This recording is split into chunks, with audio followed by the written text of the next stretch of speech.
अब कौन संभालेगा भाजपा की कमान? दो नामों पर चर्चा तेज। जल्द मिल सकता है भाजपा को नया कार्यकारी अध्यक्ष। संसदीय बोर्ड किसी वरिष्ठ नेता को सौंप सकता है जिम्मेदारी। 6 महीने के भीतर 4 राज्यों में होने हैं विधानसभा चुनाव।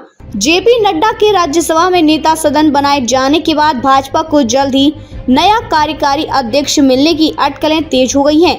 नियम के अनुसार जनवरी में भाजपा के स्थायी अध्यक्ष का चुनाव होना है।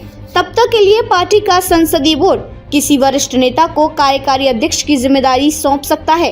हरियाणा, महाराष्ट्र, झारखंड और जम्मू कश्मीर में अगले 6 महीने के भीतर होने वाले विधानसभा चुनावों को देखते हुए संगठन के लिए पूरा वक्त देने वाले अध्यक्ष की जरूरत पड़ गई है। वैसे तो जेपी नड्डा के स्वास्थ्य व परिवार कल्याण और रसायन व उर्वरक मंत्रालय की जिम्मेदारी सौंपे जाने के बाद से भाजपा के लिए नए कार्यकारी अध्यक्ष की चर्चा शुरू हो गई थी, लेकिन एक विकल्प के रूप में नड्डा को नए अध्यक्ष के चुनाव तक बनाए रखने की बात भी हो रही थी। लेकिन उनके संसदीय दल का नेता बनाए जाने के बाद नए कार्यकारी अध्यक्ष को पार्टी की जिम्मेदारी देना तय माना जा रहा है।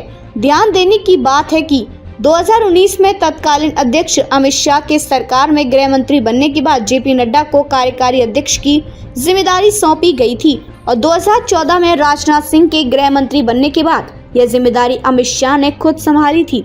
अधिकांश बड़े नेताओं के सरकार में शामिल होने के बाद भाजपा के लिए कार्यकारी अध्यक्ष के विकल्प सीमित रह गए हैं। लोकसभा चुनावों में महाराष्ट्र में पार्टी के लचर प्रदर्शन और 3 महीने बाद अक्टूबर में होने वाले विधानसभा चुनावों को देखते हुए विनोद तावड़े कार्यकारी अध्यक्ष के रूप में पार्टी पहली पसंद हो सकते हैं। मराठा समुदाय से आने वाले तावड़े विधानसभा चुनाव में पार्टी के जनाधार को वापस लाने में सहायक हो सकते हैं। विनोद तावड़े अभी पार्टी के राष्ट्रीय महासचिव हैं। वहीं 2014, 2017, 2019 और 2022 में उत्तर प्रदेश में भाजपा को बाहरी जीत की रणनीति बनाने में सहयोगी रहे। सुनील बंसल भी कार्यकारी अध्यक्ष की दौड़ में बताए जा रहे हैं। राष्ट्रीय महासचिव के रूप में सुनील बंसल को इस बार पश्चिम बंगाल, ओडिशा और तेलंगाना की जिम्मेदारी दी गई थी।